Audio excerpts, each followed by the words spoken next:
Welcome to another episode of Art's Place, conservative talk from a different view. My co-host, Lloyd Mendenhall, and Hello, we've everyone. got a jam-packed show today. We have a candidate running for Congress in Michigan. Her name is Elena Oelke. Is that how you pronounce it? Yes, Art.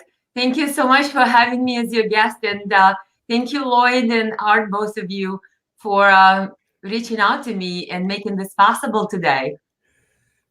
Well, all the credit goes to Art. He seems to know all the right people. And welcome to the show. So, where is your district located? What part of Michigan is your district? Well, I would think that we are more of a southwestern part of Michigan, Okay. maybe leaning towards the middle part, but mostly southwestern. We Right. have 6 counties that our district, according to the latest census that I've seen published in 2010, it's about 770,000 people. It could be more, it could be less at this point. Right. 6 counties, including some of them in full and some in part. Berrien County, Cass County, Kalamazoo County, St. Joseph County, Van Buren County, Allegan County. Did we get 6, or did I miss any? That sounds about right to me. Sounds about right. Yeah, I think Yeah. you got all 6. And I know where those are located because I used to live in Michigan. I lived in Troy and Royal Oak. Oh, that's wonderful. Lived there for 10 years, graduated from Royal Oak Kimball High School, and went to Oakland Community College before moving back to Colorado, where I'm originally from. So Michigan is in your blood, Art. Are you my supporter then? Let's Yeah. be, I let's would- be open here. There's discussion that the whole world is watching. Since you have some Michigan in your blood, I hope you are my supporter. Well, you bet I am. You're conservative, and of course, I support you. So, Yeah, what absolutely. are the main topics or goals that you want to address as a member of Congress? Art, I'm a businesswoman. I'm not a politician. So I took a long and hard look at what can I bring to the table to Washington. I took 2 trips to DC. I talked to large PACs and I talked to local community leaders, to just local residents. Everybody encouraged me to run, so I do feel I do have something to bring to the table to Washington and to how the country is run, and also to our district, which obviously we do have incumbent of over 30 years in our district who is a congressman currently. We don't know if he seeks re-election or not. He has been leaning towards it, but there is no news that I know of officially. So as far as I'm concerned, and as far as I know to date, I'm the only official Republican candidate running in my district, 06. With that said, the issues that are the most concerning to me are, there's a laundry list, if I may, and I have them listed on my Facebook page. They're coming to my new website. My campaign is brand new. I've announced October the 10th, so a few weeks in the process, setting up, meeting with supporters, getting the word out there, Oh, And we got a lockup. yeah, This is yeah, what happens with live TV yeah. or YouTube. And she said that she would be back if she dropped out. So Right. I don't know if you looked at her website or her Facebook page, but I was very impressed with this young lady, and she's just really and she's she's the kind of person we need in the Republican Party. We need to have the people who have lived, and of course she's not here to say it, but we talked a little bit beforehand before we went live about some of her background, and she's got an extensive background and understand what socialism is. Yeah. and how to deal with it. So hopefully she'll be back in a few minutes. And but I wanted to ask her a couple of questions, and I hope she gets to come back because I have, obviously it's Veterans Day weekend, so Right. I did want to talk to her a little bit about her stance on veterans and veteran support and stuff like that. Mhm.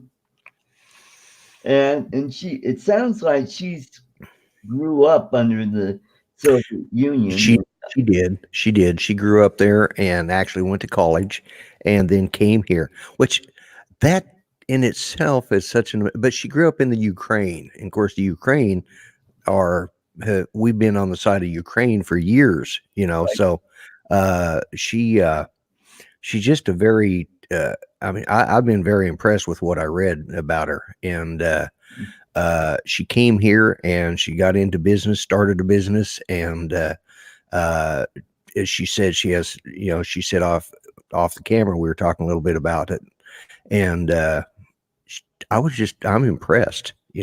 We need more people like her. We need more women. We need more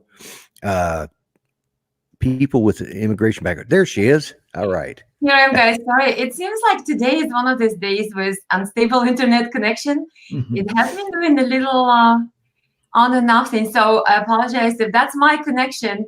I take the full responsibility of not being able to move the stars and the moon and the sun to make sure it stays, but I'm certainly here with you, so whatever it takes, we'll keep breaking up, keep coming back until we get this interview. Yeah. That's right. Well, one of the things I always say, because we've had this happen a couple of times with people getting bad connections, I always say it's the liberals trying to attack our guest.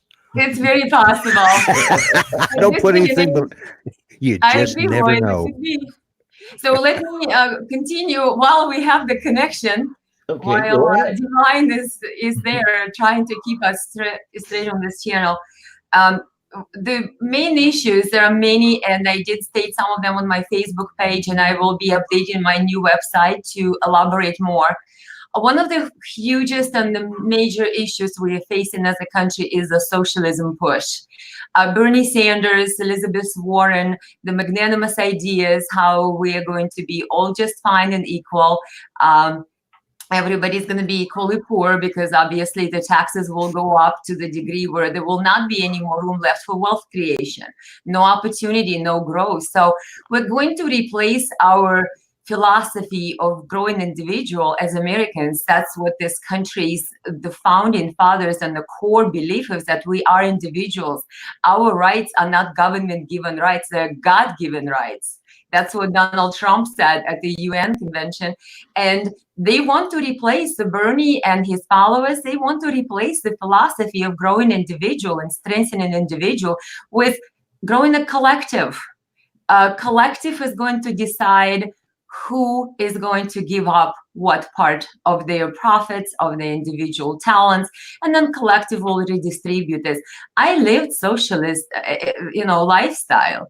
I grew up in USSR, and I certainly have seen the effects thereof. And my biggest and strongest drive for running for Congress is to make sure that in Congress, I will stand up to any socialism rhetoric, any push for socialism, because if they can slice it and rebrand it, I know exactly what it is, and I will dissect it and explain to people why this is a dangerous proposition for America and why we should not fall for the sale of socialism, and how the aftermath of socialistic ideas translate into devastating outcomes for generations of people.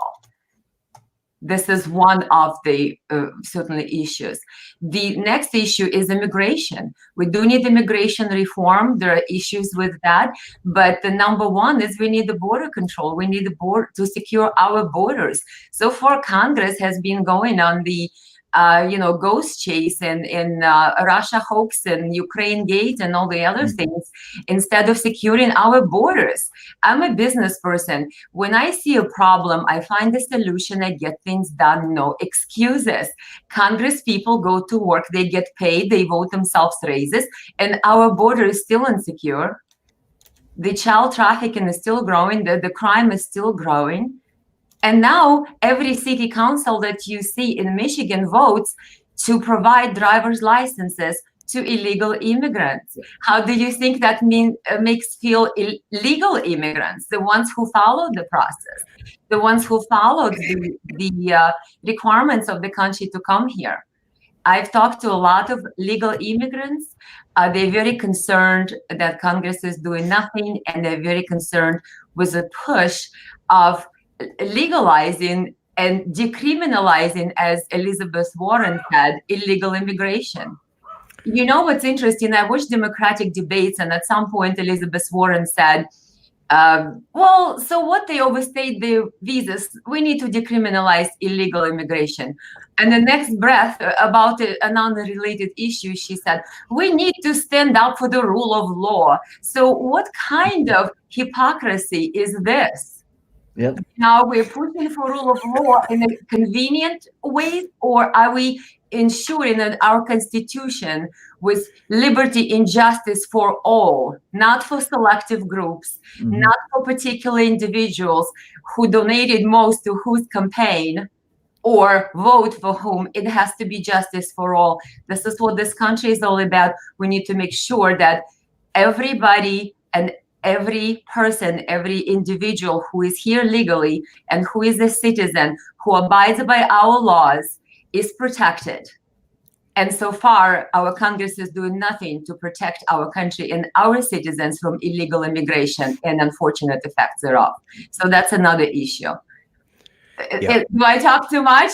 No, I'm to comment, or should I keep going? No, I'm personally enjoying listening to you because you're saying everything I think, and I'm embarrassed to say that Elizabeth Warren is originally from Oklahoma. I mean, we're embarrassed here in this state by her. Unfortunately, I mean, it seems like in some of this rhetoric, there is no logic. We need to go back to logic. We need to go back to common sense. We need to go back to Constitution. We need to go back to our people. We cannot neglect our people and provide benefits to people who break our laws. We cannot keep incentivizing illegal immigration. This will never end. I have watched and talked to so many people about it, the issue. And what's interesting, there are people in every community who are concerned, and they say when people come illegally, not only they're not vetted, we don't know who they are, what kind of felonies they may have had, what kind of intentions they have, or what the future may be with them being on our streets. But the concern is of the people who live in the communities. They say, listen, they don't go and live in the community where Nancy Pelosi lives, and we lost her again. Yeah. She's making some wonderful points. Yeah, I mean, she is. Yes. It's yeah, Elizabeth Warren, she going back to some of the, and this is really sounds bad, but being from Oklahoma, she's talking with a forked tongue there. I hate to tell her.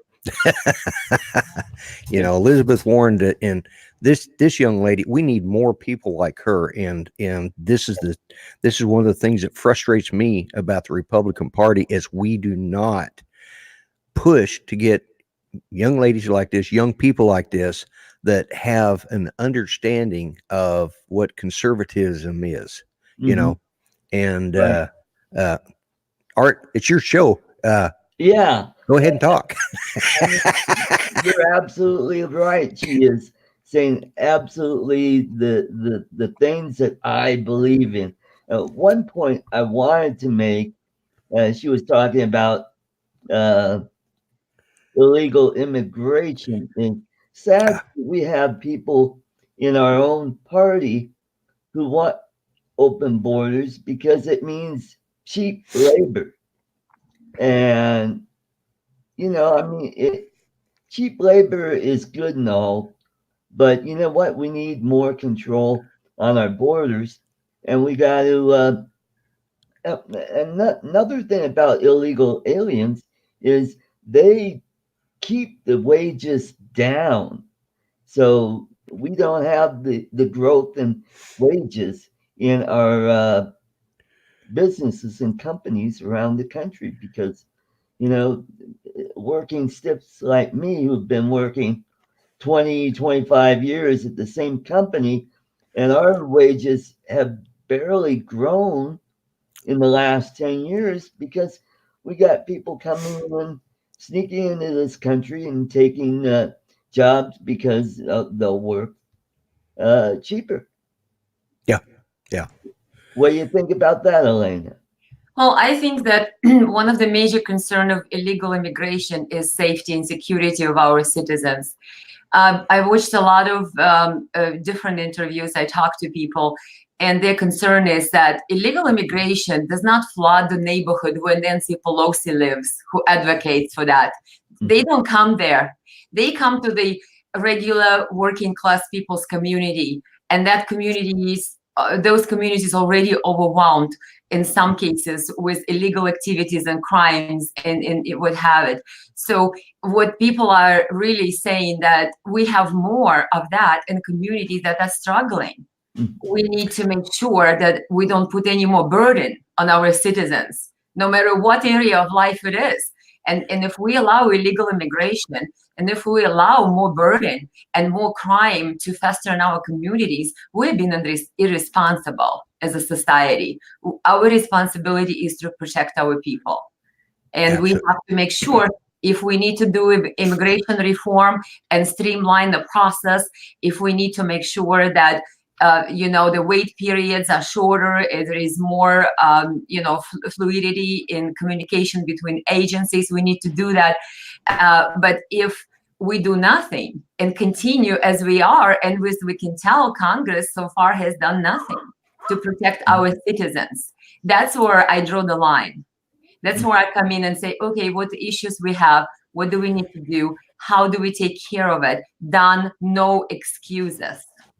And another issue, one of the things that concern me deeply is how very little support our president gets from Congress.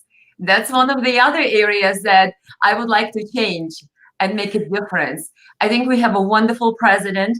President Trump has done a lot for every community. You take Latino community, you take African American community, you take workers, you take the revising and replacing the predatory NAFTA agreement, Hillary Clinton's times when our jobs were floating out overseas. President Trump took control of the situation. He replaced it with UMCA agreement. It's not perfect, but it's a huge step in the right direction by the president's own admission.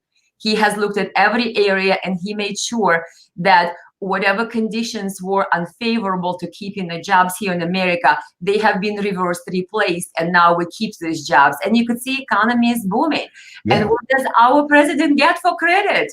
Well, he gets a witch hunt after witch hunt. I am from Ukraine.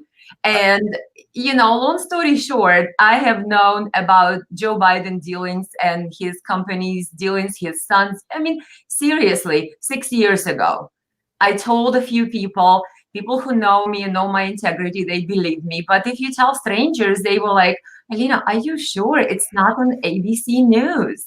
Of course, if it's not on mainstream media, it may not be true, right? Well, 6 years later, now everybody knows about Hunter Biden and about dealings in Ukraine. There is still a lot of information that I do not see on mainstream media, which I do know. And if President Trump really wants to survive and reverse this impeachment, he needs Elena Oelke in Congress. I speak Ukrainian, I speak Russian. I grew up over there. I actually know a lot of things that could help a president to fight off this nonsensical, totally made up hoax type excuses, while it is Democratic Party and a few what you call rhino Republicans who were involved in some of this Ukraine dealings. They pretty much took down Ukrainian president in 2014. They did. They staged the coup. They handpicked the new puppet government to come, and the president ran away because he was concerned for his safety. And the dealings and accusations that president in 2014 was accused of, they're still unfounded to this day. There is no proof. But the country is gone. The president who was elected by people was dismissed. The coup was staged, and the country descended into the civil war. Is that what they're trying to push in America right now? elected president who is doing things for people. He may not have to be perfect. Nobody's perfect. I am not a perfect individual. But if you do the steps for people in the right directions, how can you possibly try to undermine that president and create a hoax after hoax with no proof after proof, and just spend and waste taxpayers' money, time, and everybody's effort on a witch hunt instead of doing your job while you are there in Congress? And that's what bothers me. And I do see that the unfortunate part about this impeachment is a repeat cycle of what happened in Ukraine in 2014. If you don't know what happened, the president, who was at the time Yanukovych, has refused to sign the agreement for Ukraine to go into EU. There was 30 points that he said will put Ukraine out of work and down, it will just halt the industries, because the standards that Ukraine was supposed to meet was so high. It was impossible to do overnight. And he said, let's talk about it. I don't say I will not sign it, but at least let's talk about it. Let's see how we can work on it. No, the Obama administration, the Hillary, the Victoria Nuland, who was the Eurasia Secretary for Ukraine in affairs for Hillary Clinton's aide at the time, they wouldn't have it. So next comes the coup. Next comes the accusation that the president employed the police to shoot at peaceful protesters, which were basically neo-Nazis. Not all of them, but there was an element, sort of an Antifa element who was involved. A long story short, the military coup, president runs away from the country, and the country descends to the civil war till this day, 6 years ago, while Joe Biden's son gets a job in Ukraine. How sweet is that? Yeah. So do we want this in America? The difference between Ukrainian coup and what Donald Trump called which he actually called this a coup against him. Whether people agree it's a coup or not, that's how he feels about it, and that's how he spoke about it. The difference between President Trump and the Ukrainian president who ran away and left people to fight for themselves, President Trump stands with us and he fights. He does not leave his people. I'm sure it's not fun for him to come to work trying to make great things for people and just be hounded by accusations after accusations. Everybody he tries to put in a position to help people gets hounded, and it's just a never-ending process. Yeah, and that's one of the other issues that bothers me. And there are more. I'm so concerned about this timer that seems to be clicking me off here on the internet. So I'm just kind of choosing and picking how much I want to say before, God forbid, we get disconnected again. But with President Trump, I would like to provide him support that he needs. He needs support of Congress to do things for people. He cannot do it alone. And from what I have seen so far, he has not been supported. In fact, our current incumbent District 6, in my view, has not offered that support, and in fact was voting against President Trump on many issues. And I think it's time to change that. Oh, absolutely. I mean, we've got to, I look at this because, I watched the Bill Clinton impeachment. I remember the Richard Nixon situation, and neither one of those impeachment trials were as down and dirty and nasty as this one has been. I mean, they're holding it behind closed doors. We have a limited number of Republicans who are standing up and shouting and saying, no, this isn't right. Then we have those that are, worried about their job because they're going to get up for re-election next year. So, they're going to follow the path of least resistance. And we don't need those kind of people in Congress. I agree, Lloyd. When I started to sort of research on how to run for Congress, this was a decision that was in the working for some time now. Since probably spring of this year, I was starting to look into possibilities. So I did some research and I read and I met people and I talked. And what I noticed is we have political parties, we have people who have been there for years, who yielded a great public service. But do we have enough people with courage, Lloyd? No. That's our problem. We need people with courage, people who can stand up for our country and fight the socialism. people who can stand up for our country and fight side by side with our president who is fighting for people. We need people with courage. And people, for some reason, like you said, got complacent. Some people are afraid that they may not be reelected. To some people, it seems that Trump is not popular. So when we have a political event, let's not display any Trump signs around. And let's not give out any Trump stickers.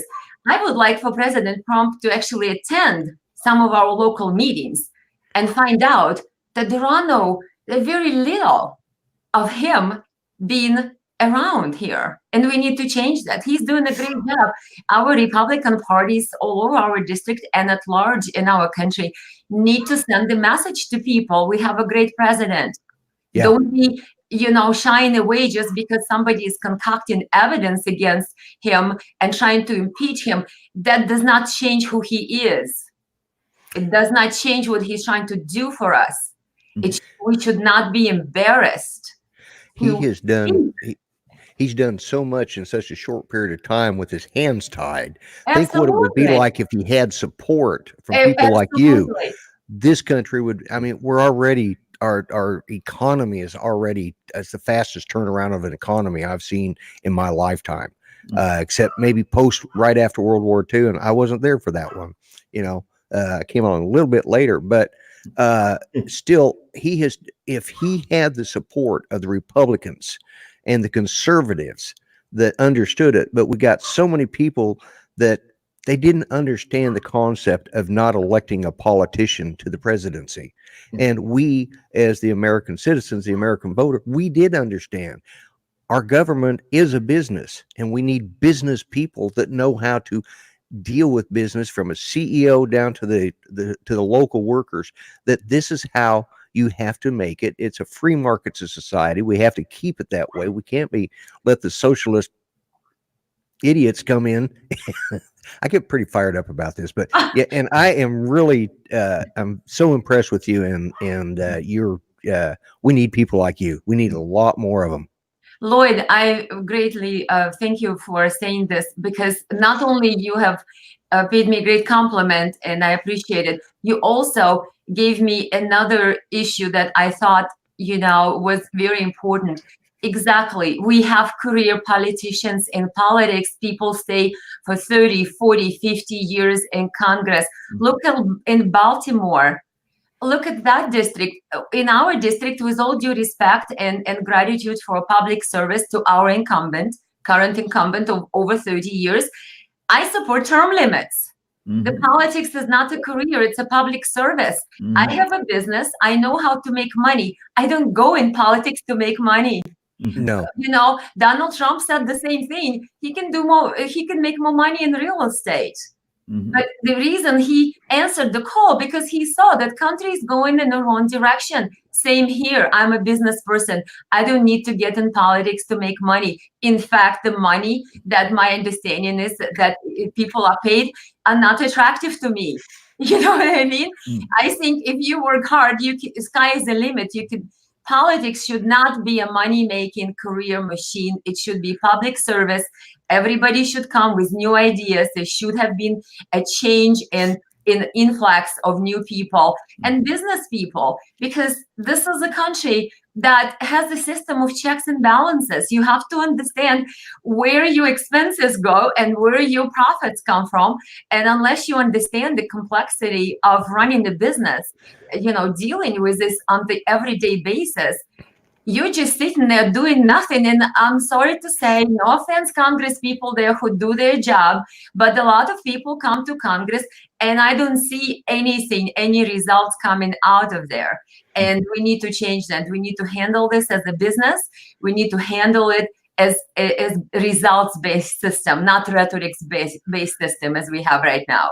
Yeah, I personally think, and speaking as a veteran, I personally think they need to cut the pay of Congress in half and shift it over to the pay of the soldiers, the ones who are active duty, the ones who are out there fighting on the front line, the ones who are trying to protect us from these, terrorists and these groups around the world, that are all out to destroy us, and they're protecting us outside of our borders. We need people like yourself and our president to come in and protect us from the inside of the borders. Absolutely. I think you had a guest, pardon me for interrupting, Lloyd, on your show, who wrote the book, The Enemy Within. A lot of people, and of course, me being from Ukraine and Russia, I get this a lot, Putin or Russian this, Ukrainian that. And I have to tell the people, you should not be afraid of Putin or enemy the outside your country walls. Your enemy, your biggest enemy right now is within the borders. The Absolutely. enemy is the push for socialism. The enemy is people who want to subvert this country. The people who want to subvert the Constitution, the people who are sexualizing our children in school, the people who are not teaching our history the way it's supposed to be taught, the people who are making sure we're ignorant to stand up to what they're trying to do to us. That's the enemy. The outside enemy, you can deal with them at the time, but if you cannot see the enemy within, that end will come much faster and it will be much more painful. Before you can ever deal with anything outside, you need to deal within. Just like any change within a person. Before you can go and be a blessing to others, you have to heal yourself. You have to be a strong person. You cannot go and start spreading democracy around the world, and your own country is going down the tubes, taken down by socialists. Hello? Yeah. Why would they want to be like us with what we have going right now? I mean, back in the, in the 60s, we were trying, in the 50s, we were trying to spread democracy. I mean, that was, the Soviet Union was trying to spread socialist communism, and we were trying to do the opposite. And it was a pretty even balance. I mean, the Cold War was evenly balanced. I mean, we know we had the nukes, they had the nukes. Nobody wanted to push that button. I don't care what anybody says in today's history. Nobody wanted to, the Cuban Missile Crisis. We didn't want that. I remember that, and that was a scary time.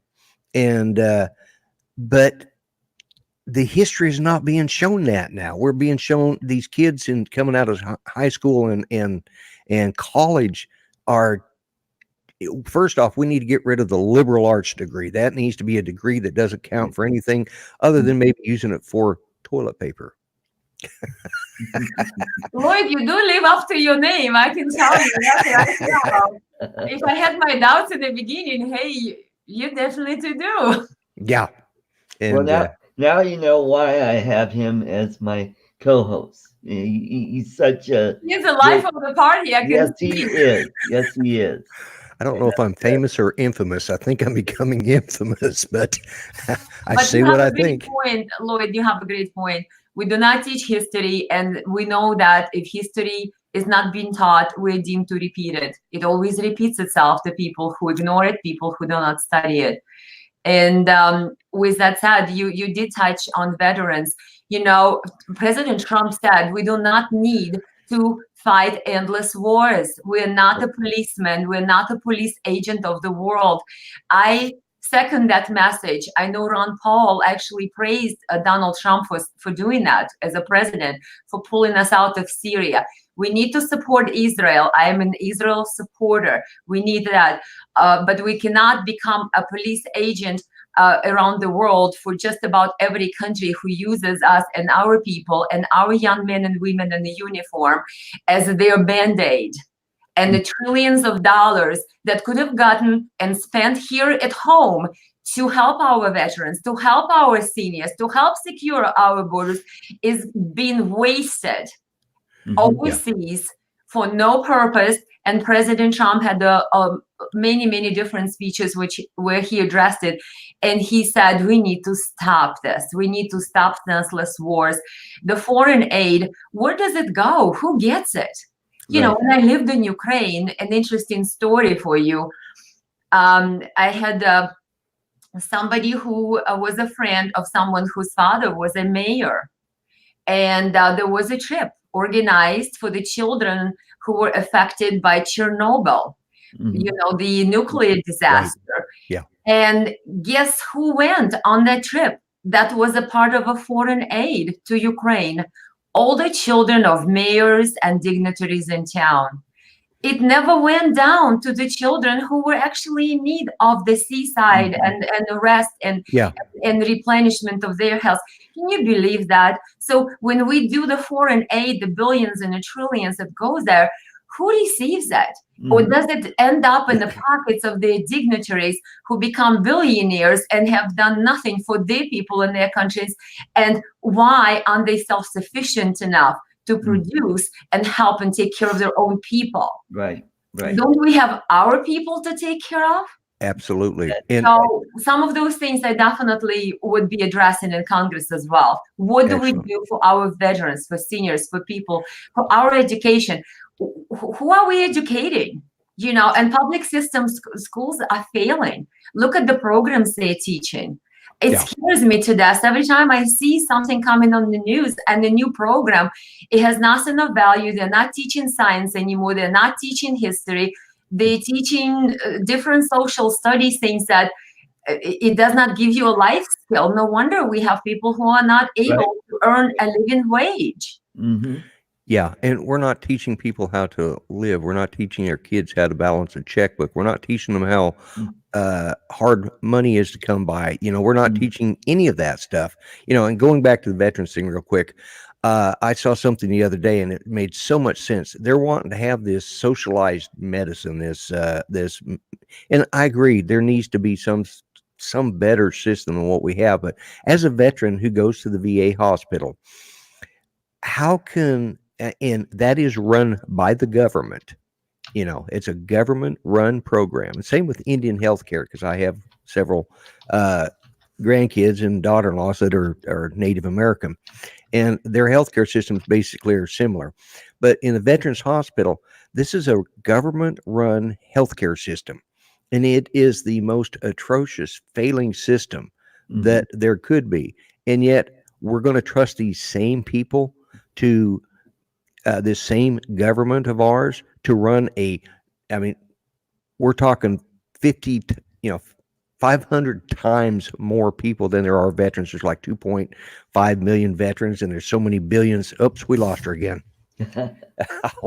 But well, anyway, Lloyd, yeah, go ahead and finish your point. Yeah, I have another guest that's about to come on here. Okay, yeah, I'll finish up real quick. The point is they can't take care of 2.5 million people, but yet, you know, they can't do that, but yet they want to take care of 3.8 billion. No, the government's failed in the VA system. Think how much worse it's going to be when it's a national system and they have to take care of everybody, not just our poor, you know, us poor veterans out here. You know, I'm fortunate enough that I also get Medicare, so I can go to my civilian doctor when I need good health care. I go to the VA to, you know, get my dental work done and my hearing aids and stuff like that. But man, as far as my doctor goes, I see him once every 8 months, and it's usually a okay, have a nice day, see you in 8 months. And I spend 3 hours just to see him. Right. All right, we're going to switch gears here. I have another guest waiting in the wings. This is Karen Kataline. She is a conservative activist, a podcaster, and a talk show host. So let's bring her up. Hopefully her video will come online. So Karen, are you there? I'm here. Can you hear me? Yes, I can, but we can't see you. Okay, let me see if I can fix that. Okay. Because I've never done this on this before. Right. See, let's see. Where's the video cam? Video cam settings. Hold on. I even put some makeup on, so I see. Art, we're being outclassed today. It says internal microphone, but I can't. We never did do like a. I don't think I have FaceTime, but I do have a camera. So forgive me. I don't know. Down at the bottom, you'll see of this screen that you're watching here. Share you'll screen. See a thing that says no. Next to that, it says settings. Yeah. If you click on that gear up on the camera, it'll give you, and you'll see your camera chosen, and then you go and pick the right one for. All it says is FaceTime camera. It doesn't give me any other options, and I don't think I have a FaceTime camera, but my camera is on. I'm sure your audience is thrilled hearing this conversation. My camera's on, the green light's on, but I don't think you can see me. Maybe this is it. I pushed a start cam, and look at that. See, I didn't have to put any makeup on or anything. Removed from stream. So you're in the show, but it doesn't have the camera on. Gee, and I wore my best little piece of jewelry too. But I don't think I could compete with Elena. She's gorgeous. Oh no, Karen, you're so lovely. You're my new best girlfriend. Thank you for saying that. Well, if you don't mind, since I have technical issues here, and honestly, I'm not trying to hide. I really would. Camera resolution. Maybe this is it. High definition. I'll try one more thing. No, it doesn't like the camera. You might have to lower your resolution to 720. Yep, that's what it is. Oh. But there's no FaceTime on here. I've done this via Skype a bunch of times. So since I know time is limited, do you want to just start chatting? Yeah, sure. Yeah. I would hate to have to, spend the whole time trying to do this. I'm probably a little technically challenged, and I'd have to start FaceTime, and I don't know how to do that. I've never used it, but I have used Skype.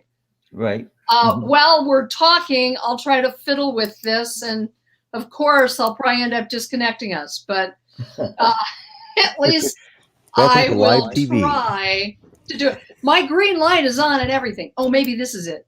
All right. But if you do want to start chatting, I am more than happy to chat with whatever. Okay. Oops. We lost her completely. Yeah. Yeah. Okay. I think she's guys, it sounds like you're stuck with me. Oh, we're not stuck. No. Otherwise, it'd just be the two of us. Because, whoops, I always forget which. See, usually it's just he and I. Occasionally we have a guest, so we're blessed today. We actually have you, and we don't have to look at each other. Well, anytime, guys. It's a pleasure to be here. So, any more questions you have for me while Karen is fixing her connection? My question is, how has the Republican Party in Michigan, how have you been received by the Republican Party? Well, let's say that I have done enough research, Art and Lloyd, to know that in my understanding from people I talk to, that the Republican Party does not support anyone in primary, which it appears to be their policy. So I did not ask for help. I know I will not get any help. That's why I tell people, if you want to support your candidate, you have to donate directly to a candidate. Donate to my campaign. Elena Oelke for Congress.com is my website. You can securely donate on the web. You can securely donate on my Facebook page. You can mail me a check. There are certain requirements as far as contributions. It's on my page. The limit is $2,800 in 1 year, one election cycle. In this case, it's primary. And foreign nationals cannot donate to the campaigns, and there is some other rules. So if you want to donate, please do so. If you donate electronically, all these limits are figured out for you. You just have to select the amount, provide the information, click the button. It takes a few seconds. But no, I do not hope for any support from Republican Party, which is unfortunate, because that screams to me that free market left politics. This should be a free market, meaning I like Elena, I like what she represents, what she stands for, and I will support her. And if you want to put a disclaimer saying, I'm also in position of, Republican Party chair of this, chair of that, this is not official endorsement. But what I am finding is some of the people who are in some of the positions actually came up to me and say, we cannot put a like on your Facebook page.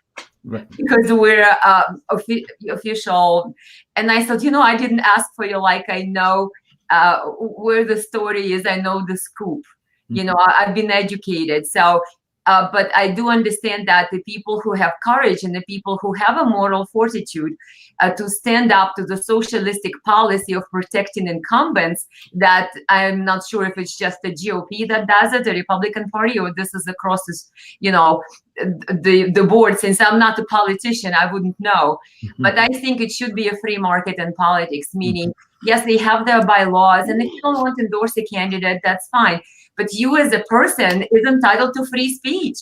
Your First Amendment, you should be able to support whoever you want without attaching your political affiliation to that. But it should not be mutually exclusive. And so there is no support. There probably will not be any support unless I win primary. So the goal right now is to win primary. And with all due respect, I do attend meetings with GOPs. They're wonderful people there, but certainly some of them feel bound and some of them aren't. It depends how, you know, how far they are in the party or how far they want to get to the party in the party. I'm a brand new person. I understand there may be apprehension to see what I'm all about, or if I do well before they might want to, you know, show some type of support. But there will not be any financial support or resources support from any GOP towards me as a primary candidate. They support something about their bylaws. They don't want to lose any Here in that Colorado. might be coming to them, you know. And go ahead. Looks like we have Karen back. Karen, do you have anything to say to Elena? Well, I wish you the best. I sort of came prepared to talk about a totally different subject. So your show is until 2:00, correct? Yeah, but we're not. We've been known to go longer. Go a little Okay. longer. Well, forgive me. I'm not familiar with your show. So, with all respect, I would like to sort of move into what you were going to have me talk about. But feel free to ask me questions. I did write I write op-eds and blog posts, and I do a talk show. I also do guesting around the country, most of which is audio, although sometimes I do a Skype interview now and then. This is the first time I've ever done Facebook. I mean, FaceTime, I guess it's called. Yeah. But anyway, Art asked me to come on because he mentioned something about the recalls in Colorado. Yeah, that's and I certainly would love Elena's thoughts on that. I did write a piece which was perhaps a little provocative at my website, shameless plug, www.karenkataline.com, spelled Karen the normal way, and Kataline spelled KATALINE.com. And there you'll find a piece on the front page. You got to scroll down because I do a lot of writing. A piece called "The Color of Colorado Doesn't Matter Anymore." And people would say, well, what are you talking about? Don't you care about the color of Colorado? Meaning, is it blue? Is it a lighter shade of blue? Is it purple? Is it red? Is it mauve? Right? But it's interesting that people only talk about that right after an election, because they're taking the political temperature of the voting populace. And what I observed, among other things, because I overanalyze. I'm Jewish, so I overanalyze. I realized it bothers me for people to say, oh, now we know, these sentiments, the political sentiments of Colorado, but nobody ever pays attention to that except after an election. So particularly the Democrats in particular are working every day to impose their will on the voters, not listen to them.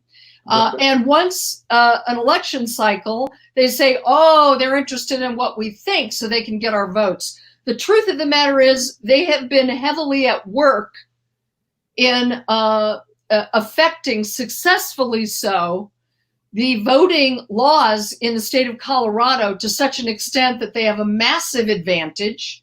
They have a huge advantage with things like same-day voter registration, automatic voter registration, driver's license for illegals, all mail-in ballots, the latter of which is what you need in order to do ballot harvesting. So pay attention to that, Elena. You can't ballot harvest without all mail-in ballots. And my concern, and what I write a lot about, is that the current reality, let's talk about how they govern. Well, how they govern, and this has everything to do with the recall that I was the spokesperson for, the Recall Polis movement. If you look at how the Democrats have governed since they've gotten the monopoly of power under the Gold Dome, you'll find that everything that they pushed was based on force, forcing gun confiscation without due process, forced sex education without parental consent, forced restrictions on energy and gas, forced removal of citizens' votes for president, and on it goes. Yeah. We have never seen this in Colorado, where a legislature has decided that not only does it know better than we do, but they're going to force their will upon us. And that's the reason why the recall was instituted. Even though the likelihood was low, we still thought it was important because, some people said elections have consequences, right? Just wait until the next election. Mm-hmm. But Elena and Art and Lloyd, even the victor of an election does not get the opportunity to impose unconstitutional laws on the constituents, not unless you're living in a communist country like Elena came from. And the Soviet Union. Absolutely, so Karen. That is why we undertook the recall of Jared Polis to, if nothing else, put him on notice that he's governing against the will of the people. I'll stop there and let you guys comment. But that's what my piece was about, and you can find it at KarenKataline.com. And I did post the link in the chat. Thanks so much. So I'm happy to take your questions or discuss anything else you'd like. We're facing enormously difficult times right now, and we all have to find our talents, find our skills, find our passion, and contribute the best way we can. The way I can, as you can see, is that I'm tremendously verbose. That's why I'm a talk show host. And I love talking about the issues. So there you have it. Art? Yeah, I totally agree. This administration, it's not just the governorship, it is the state assembly that is forcing their will upon the citizens of Colorado. We just had an election last year where we voted on regulations on oil and gas here in Colorado. And just as I predicted, that the new Democrat Assembly was going to overturn that. And that's what they did. They said, we know better, so we're going to impose all these rules on oil and gas regulations here in Colorado. Yes. And the same thing will happen. I'll make a modest prediction because it won't be difficult to make a prediction. After a while, you see a pattern, and we see tons and tons of patterns with the radical left.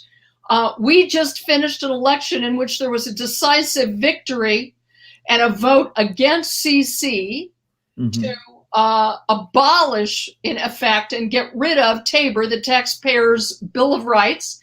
And do you think for 1 minute that this hard left, radical state legislature and governor is going to care one whit about whether the constituents want them to rein in the cost and price and power of government? No, no, no, no, no. And I will say here that I have also written extensively about the national power and control that is being foisted upon state legislatures from big money on all of the issues that we took such issue with. The LGBTQ, forced sex education, Planned Parenthood nationally. The red flag bill, our phony moderate, which I wrote about, Michael Bloomberg getting into the presidential race. He has spent big money to confiscate guns from people all over this country. George Soros is pushing safe injection sites, which are about as safe as putting a gun to your head. All of these issues, people outside of Colorado are pushing an agenda. They're pushing all of these issues. That's why they want to do an end run around Congress and do things like national popular vote and whatever. So they will not listen to Coloradans. They will not listen to CC voters who said no, no, and hell no. They're going to just do anything and everything they want. So from having listened to Elena, what we have to do is get people like Elena into the legislature so that we can tell people no, no, and hell no, and represent the people instead of the big moneyed interests and the contradictory, hypocritical Democrats who want to take money away from you and me, but they love big money from hard leftists like Soros and Steyer and Pat Stryker and all the rest of them. So it's hypocrisy and hypocrisy and hypocrisy. And I also think people have truly had enough of all of it. I know I have. Yeah. I've been watching. My question is, pardon, Lloyd. Go ahead. My question is, Karen, are the people really sick and tired and fed up with it to donate enough money for me to win? My incumbent spends $3.5 million to run on the post on the campaign. Do you understand the kind of money I will need to win this district? Let me tell you something, Elena. Well, it's true that money is the mother's milk of politics. We have a wonderful role model in the form of Donald Trump, who spent a fraction of what Hillary spent to cheat. Yes. To cheat, and she still did not win. Yes. So while, yes, money is important, I think that it's possible to win with less money. I agree with that. You have to energize the public. You have to get lots and lots of volunteers like we had we got 300,000 plus signatures to recall Polis in less than 60 days. And we hardly had to beg them to sign. They were chasing us to sign. They were clamoring to sign that recall petition. So that's what I would tell you. And I've done a little bit of campaign consulting. So if you have any desire to call me, I'll be happy to talk with you further and maybe even have you on my show. Thank you. That would be awesome, Karen.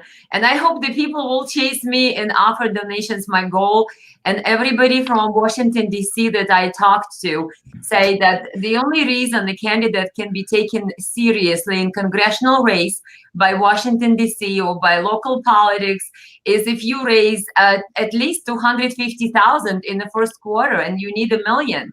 Yes, Hillary spent $1.5 billion and Trump only spent $600 million, but you still have to have a basic amount to do some of your mailers, robocalls.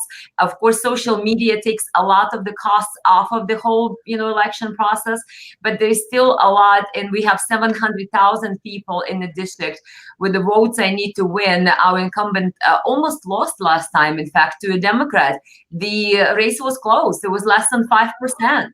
But he still had 165,000 votes, I believe, on his side in the Republican general election over Democrat. And it was, like I said, less than 5%. So if I do need one piece of mailer, imagine 200. Hello. And She locked up again. This is I it's would the say to her, Democrats.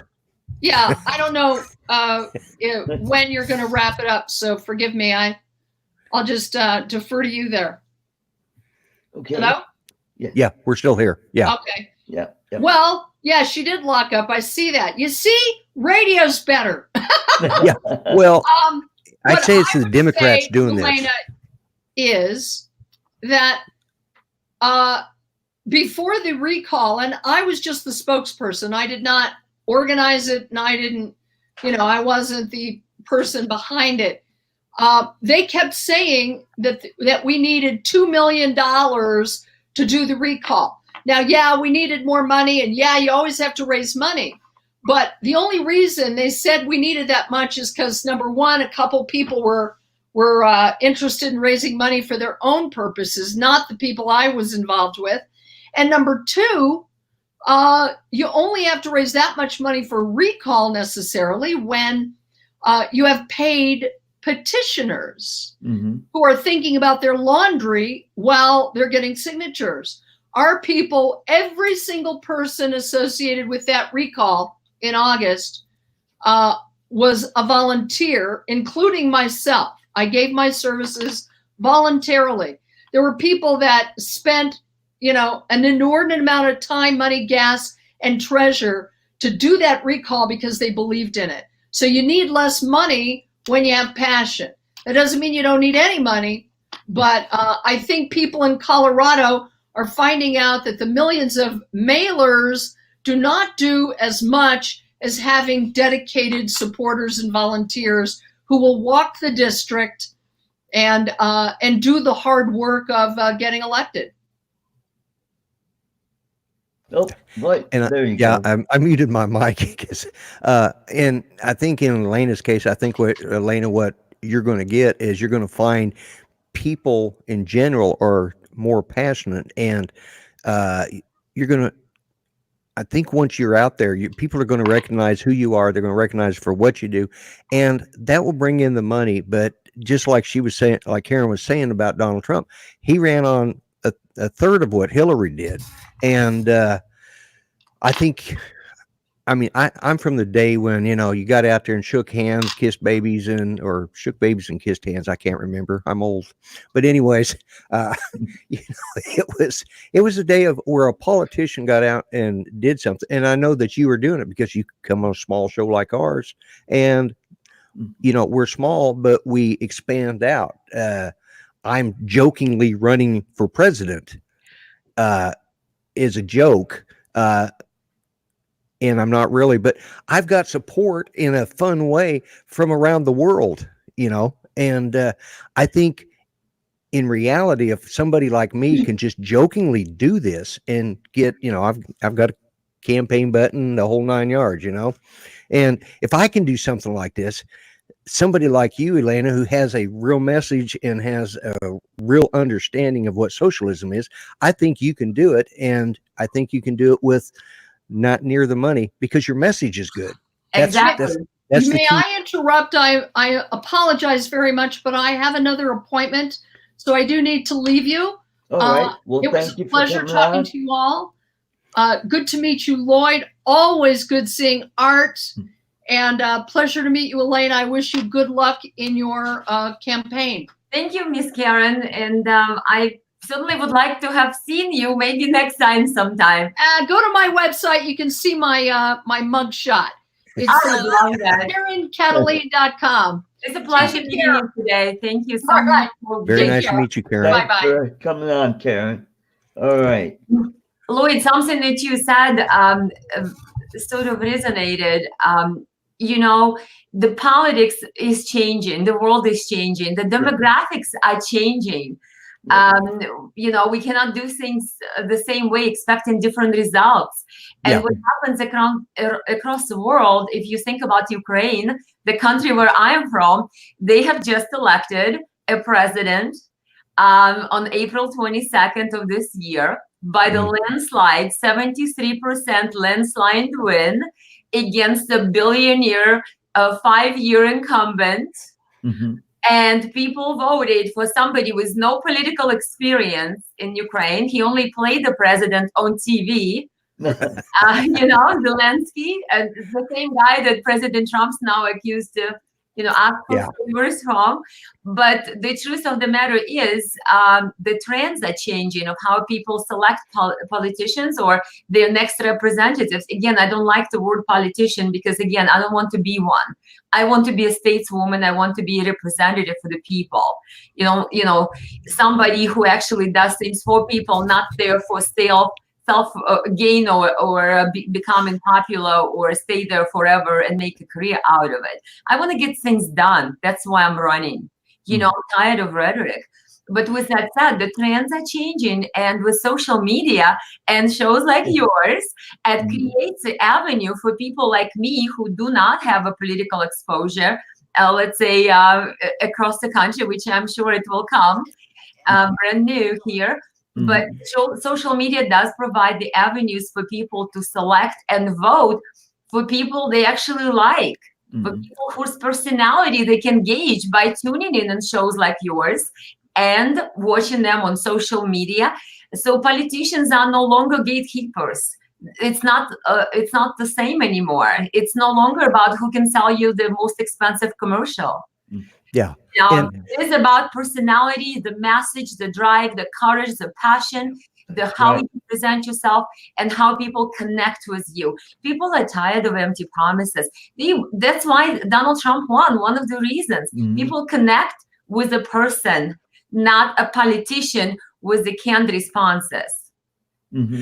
Yeah, absolutely. And I think I was thinking of something, a couple of things you mentioned earlier, and I apologize, Art. I know it's your show. That's okay.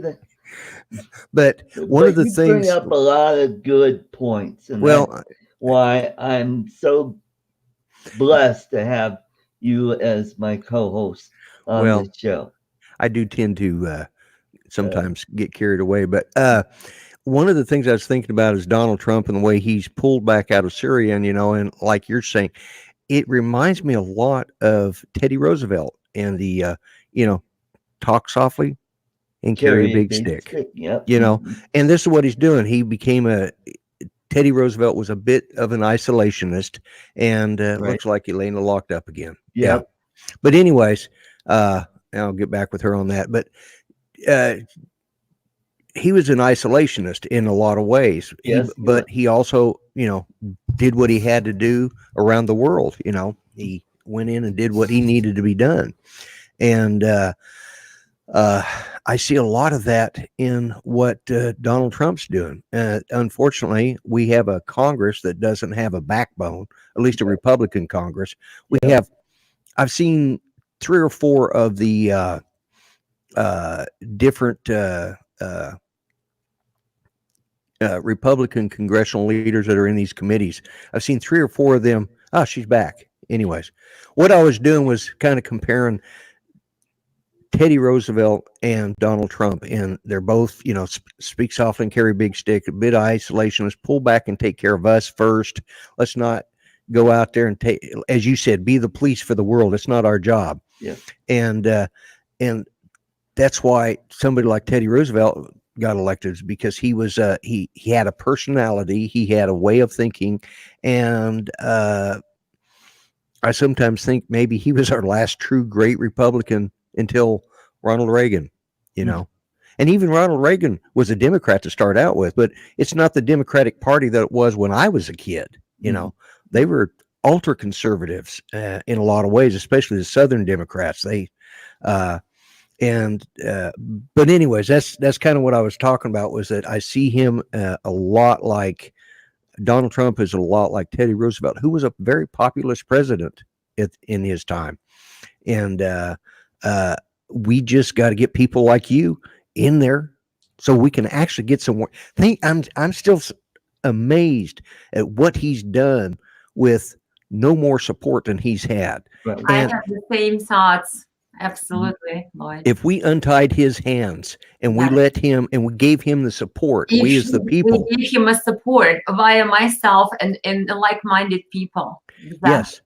And the only way we, the people, can do that is to elect people like you, and we've got to get people, because, draining the swamp is a great catchphrase. But when we don't drain it in the lower echelons, like in the House and the Senate, we're stuck. And did she freeze up again? Yeah, she did.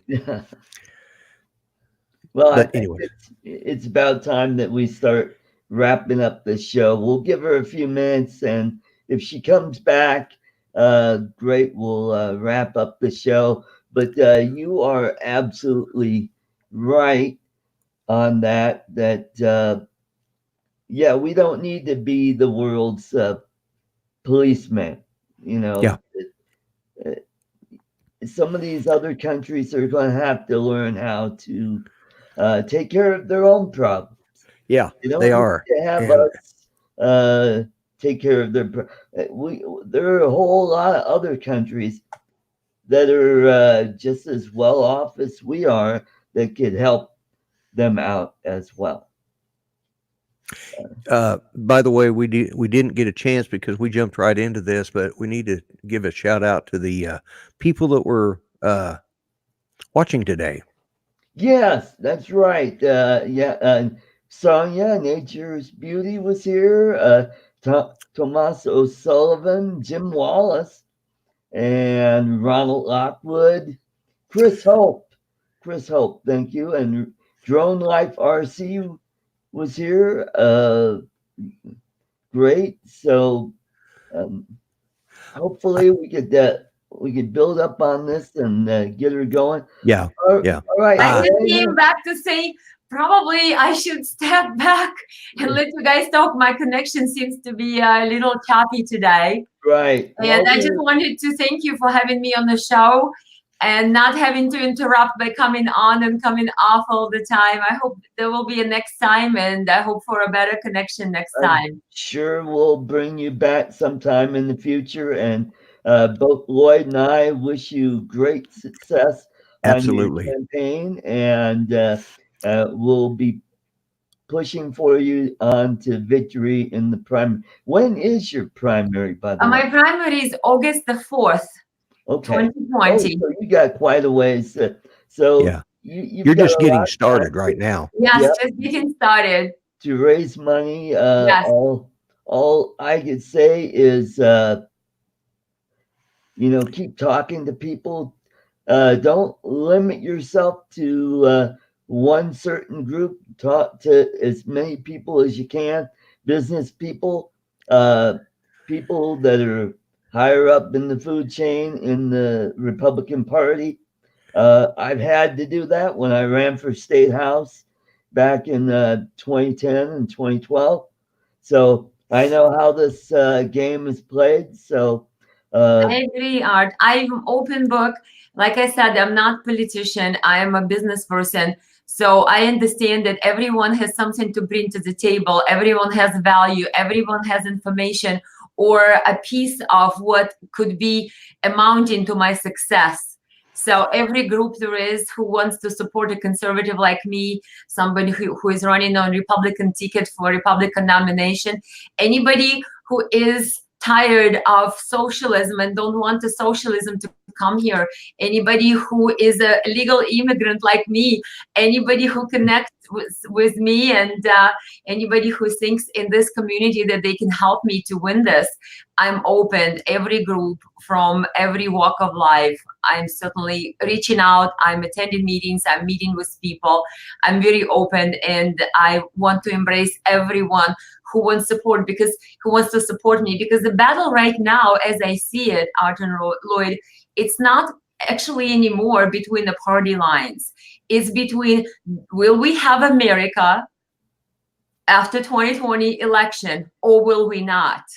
right. It's no longer about Democrats or Republican. It's either we have America or it's gone. America as we know it is under the siege, is under attack. We need to protect America. It's no longer who likes whom, which party line, what label, who had something to do with somebody years ago, what conflict they can't get over.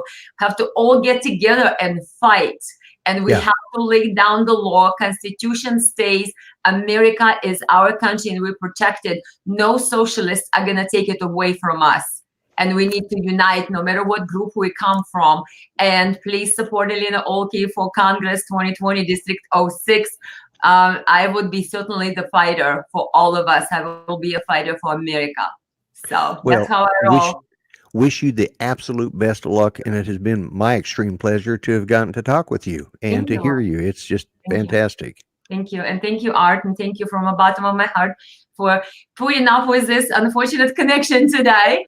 So I hope there will be better opportunities as time goes. And I love listening to your show.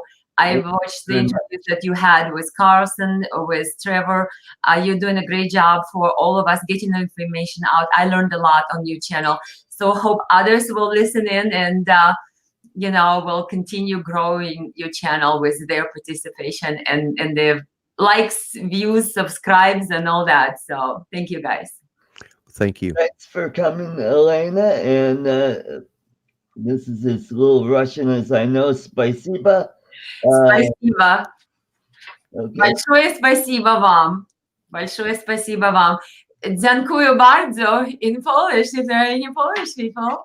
Дякую in Ukrainian. So we can keep going. I know quite a few languages. I don't confess to all of the ones that I know because I'm sort of on the side of, let's see what people talk and let them tell later if I understood it.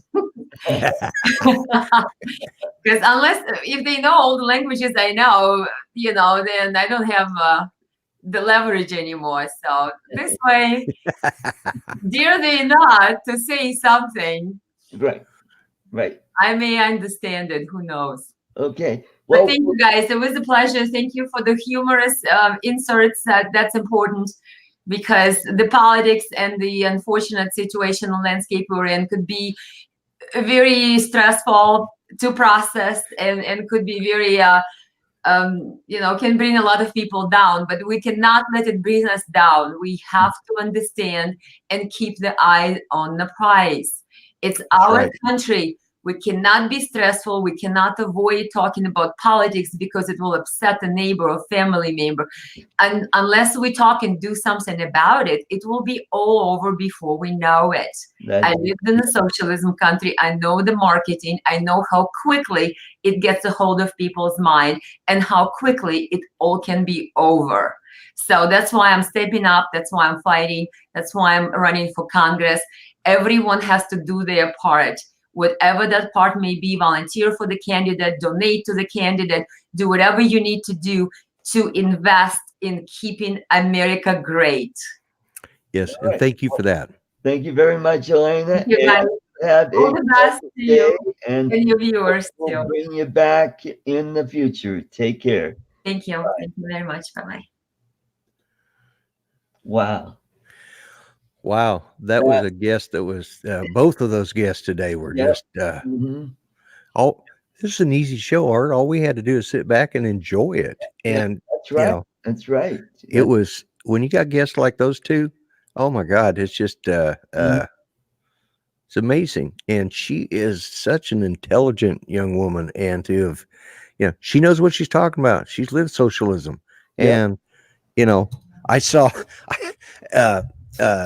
Sonia said, if I could vote for her, I would. So I would too, but I did put a link. We make sure if you haven't done it, when you get through with this, to put the link to both their sites in the description. That way people can go and check them out. And Elena has both of them have great pages you can go to. And with Elena, you can donate. You don't have to be from Michigan to help her out. That's right. That's right. So, all right. Well, let's. It's about that time. We've done a little over an hour. So, thank you again, Lloyd. As always, another great show in the can. I want to thank all you folks who came to the show to be part of the show. Thank you very much. Everybody have a great weekend, and tomorrow is Veterans Day. So yes, and if you know a veteran, you know, or even if you don't find, if you see one and you see him, thank a veteran. You know, that's the best you can do. Just say thank you for what you did for our country, because there's so many of them out there that go unthanked. And if you know one, call them up. Just say hi. Want to wish you a happy Veterans Day. You know, those are the kind of things that mean a lot to veterans, especially from the ones from my era. You know. Yeah, that's right. That's right. All right, everyone. Thank you very much. God bless, and we will see you next week at the same time. This is Art Carlson for Art's Place. See ya. Bye-bye. Later, everyone.